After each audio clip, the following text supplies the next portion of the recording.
കൊടി സുനിയെ ജയിലിൽ പോയി കണ്ട ആളാണ് ഇന്ന് കേരളത്തിൻ്റെ മുഖ്യമന്ത്രിയായിട്ടിരിക്കുന്നത്. നിങ്ങൾക്കെല്ലാവർക്കും അറിയാവുന്ന കാര്യമാണ്. അതിന് ആ പ്രതിപട്ടികയിലുണ്ടായിരുന്ന ആളുകൾക്ക് അവർ കൊടുക്കുന്ന പിന്തുണ, ആ പ്രതിപട്ടികയിൽ ചേർത്തത് ശരിയായിരുന്നുവെന്ന് കോടതി വിധിച്ച പ്രതിക്ക് ഇപ്പോൾ അവിടെ മത്സരിക്കുന്ന സ്ഥാനാർത്ഥി ഉൾപ്പെടെ കൊടുത്ത പിന്തുണ നമുക്കെല്ലാവർക്കും അറിയാം. അപ്പോൾ അവരെ വൈറ്റ് വാഷ് ചെയ്യാൻ ഉൾപ്പെടെ നടത്തുന്ന, അപ്പോൾ ഇവരുടെ ഒരു സപ്പോർട്ട് സിസ്റ്റം എന്ന് പറയുന്നത് എപ്പോഴും ഈ ക്രിമിനലുകൾക്കൊപ്പമാണ്. ഇപ്പോൾ ഈ കോടതി വിധിയുമായിട്ട് ബന്ധപ്പെട്ട് അതിലെ ശിക്ഷയുമായിട്ട് ബന്ധപ്പെട്ടൊക്കെ ഉണ്ടായ ഇടപെടലുകൾ, ആ സമയത്ത് ഇവരുടെ പ്രതികരണങ്ങൾ, ആ പ്രതിയുടെ കല്യാണത്തിന് പ്രധാനപ്പെട്ട ആളുകൾ വരിവരിയായി ചെന്ന് നിൽക്കുന്നത്, അതിലെന്താണ് തെറ്റെന്ന് ഇപ്പോഴും അവരുടെ കൺവീനർ എടുത്ത് ചോദിക്കുന്നത്. അപ്പോൾ അത് വടകരയെ സംബന്ധിച്ചിടത്തോളം അതൊരു പ്രധാനപ്പെട്ട പ്രശ്നം തന്നെയാണ്.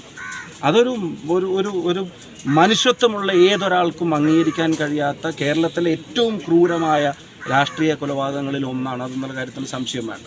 അത് എക്കാലത്തും ഒരു TP യെ കൊല്ലാൻ തീരുമാനിച്ചപ്പോൾ CPM ആഗ്രഹിച്ചത് അതോടുകൂടി TP യുടെ ശല്യം തീർന്നു എന്നുള്ളതാണ്. ജീവനോടെയുള്ള TPക്ക് കരുത്ത് എത്രയായിരുന്നോ അതിൻ്റെ 10,000 മടങ്ങാണ് ഇപ്പോഴും TP യുടെ കരുത്ത് എന്നുള്ളത് CPM ഓരോ തവണയും അനുഭവിച്ചുകൊണ്ടിരിക്കുകയാണ്. പുതിയ വാർത്തകളും വിശേഷങ്ങളും ഇനി വിരൽ തുമ്പിൽ. എല്ലാ ഡിജിറ്റൽ പ്ലാറ്റ്ഫോമുകളിലും ഇപ്പോൾ സീ മലയാളം ന്യൂസ് ലഭ്യം.